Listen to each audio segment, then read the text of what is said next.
ನಮಸ್ಕಾರ ಸ್ನೇಹಿತರೆ, ನಾನು ನಿಮ್ಮ ಸುಕೇಶ್ ಶಾನಭಾಗ್. ಕಲಿಯುಗದಲ್ಲಿ ಯಾರೂ ಅಮರರಿಲ್ಲ.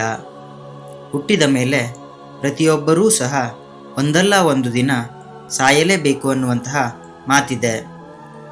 ಆದರೆ ನಮ್ಮ ಪುರಾಣಗಳ ಪ್ರಕಾರ ಇಂದಿಗೂ ಸಹ ಈ ಭೂಮಿಯಲ್ಲಿ ಜೀವಂತವಾಗಿದ್ದಾರೆ ಎಂದು ನಂಬಲಾಗುವ 7 ಮಹಾಪುರುಷರು ಇದ್ದಾರೆ.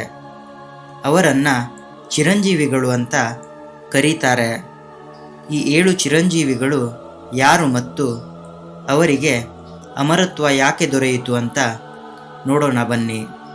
ಮೊದಲನೆಯ ಚಿರಂಜೀವಿ ಅಶ್ವತ್ಥಾಮ. ಅಶ್ವತ್ಥಾಮನು ದ್ರೋಣಾಚಾರ್ಯರ ಪುತ್ರ.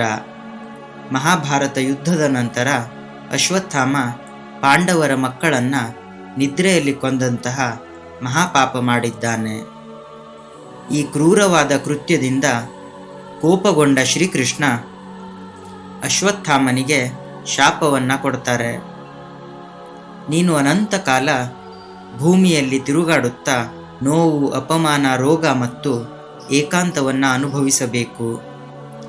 ನಿನಗೆ ಮರಣವೂ ಬಾರದು, ಶಾಂತಿಯೂ ಸಿಗದು ಎಂದು ಭಗವಾನ್ ಶ್ರೀಕೃಷ್ಣ ಅಶ್ವತ್ಥಾಮನಿಗೆ ಶಾಪವನ್ನು ಕೊಡ್ತಾರೆ.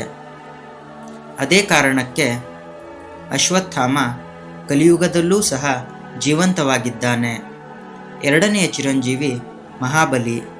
ಮಹಾಬಲಿ ಅಸುರ ರಾಜನಾಗಿದ್ದರೂ ಸಹ ಅತ್ಯಂತ ದಾನಶೀಲ ಗುಣ ಇರುವ ಭಕ್ತನಾಗಿದ್ದ.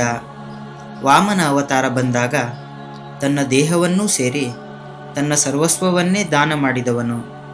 ಮಹಾಬಲಿಯ ಭಕ್ತಿಗೆ ಸಂತೃಪ್ತನಾದ ಮಹಾವಿಷ್ಣು ಅವನಿಗೆ ಚಿರಂಜೀವತ್ವ ನೀಡಿ ಪ್ರತಿ ವರ್ಷ ಭೂಮಿಗೆ ಬರುವಂತಹ ವರವನ್ನು ಕೊಡ್ತಾರೆ. ಮೂರನೆಯ ಚಿರಂಜೀವಿ ಮಹರ್ಷಿ ವ್ಯಾಸ. ವ್ಯಾಸಮುನಿ ಮಹಾಭಾರತದ ರಚನಾಕಾರರು. ವೇದಗಳನ್ನು ಲೋಕಕ್ಕೆ ನೀಡಿದಂತಹ ಮಹರ್ಷಿ ವ್ಯಾಸಮುನಿ. ಅವರ ತಪಸ್ಸು, ಜ್ಞಾನ ಮತ್ತು ಲೋಕ ಕಲ್ಯಾಣ ಸೇವೆಯಿಂದ ಮಹರ್ಷಿ ವೇದವ್ಯಾಸರು ಚಿರಂಜೀವಿಯಾದರು ಎಂದು ನಮ್ಮ ಪುರಾಣಗಳು ಹೇಳುತ್ತವೆ. ನಾಲ್ಕನೆಯ ಚಿರಂಜೀವಿ ಹನುಮಂತ. ರಾಮದೂತನಾದ ಹನುಮಂತ ರಾಮಭಕ್ತಿಯ ಪರಮ ಉದಾಹರಣೆ. ಶ್ರೀರಾಮನ ನಾಮವೇ ಹನುಮಂತನ ಪ್ರಾಣ. ಶ್ರೀರಾಮನು ಹನುಮಂತನಿಗೆ ನನ್ನ ಕಥೆ ಇರುವ ತನಕ ನೀನು ಭೂಮಿಯಲ್ಲಿ ಇರುತ್ತೀಯಾ ಎಂದು ವರ ನೀಡುತ್ತಾರೆ. ಆ ಕಾರಣದಿಂದ ಹನುಮಂತ ಕಲಿಯುಗದಲ್ಲೂ ಸಹ ಜೀವಂತವಿರುವ ಚಿರಂಜೀವಿಗಳಲ್ಲಿ ಒಬ್ಬನಾಗಿದ್ದಾನೆ. ಐದನೆಯ ಚಿರಂಜೀವಿ ವಿಭೀಷಣ. ವಿಭೀಷಣ ರಾವಣನ ಸೋದರನಾಗಿದ್ದರೂ ಸಹ ಅಧರ್ಮವನ್ನು ತ್ಯಾಗ ಮಾಡಿ ಧರ್ಮದ ಮಾರ್ಗವನ್ನು ಆರಿಸಿಕೊಳ್ತಾನೆ. ಅವನ ಧರ್ಮನಿಷ್ಠೆಗೆ ಮೆಚ್ಚಿದ ಶ್ರೀರಾಮ ಅವನಿಗೆ ಚಿರಂಜೀವಿಯಾಗುವ ವರವನ್ನು ನೀಡುತ್ತಾರೆ. ಆರನೆಯ ಚಿರಂಜೀವಿ ಕೃಪಾಚಾರ್ಯ. ಕೃಪಾಚಾರ್ಯ ಮಹಾಭಾರತ ಯುದ್ಧದಲ್ಲಿ ಬದುಕುಳಿದಂತಹ ಗುರು. ಯುದ್ಧದ ನಂತರ ತಪಸ್ಸು ಮತ್ತು ಧರ್ಮ ಮಾರ್ಗವನ್ನು ಆರಿಸಿಕೊಳ್ಳುತ್ತಾರೆ. ಕೃಪಾಚಾರ್ಯರ ಧರ್ಮ ಪಾಲನೆಯಿಂದ ಅವರು ಚಿರಂಜೀವಿಯಾಗುತ್ತಾರೆ ಎಂದು ಪುರಾಣಗಳು ಹೇಳುತ್ತವೆ. ಏಳನೆಯ ಚಿರಂಜೀವಿ ಪರಶುರಾಮ. ಪರಶುರಾಮ ವಿಷ್ಣುವಿನ 6ನೆಯ ಅವತಾರ.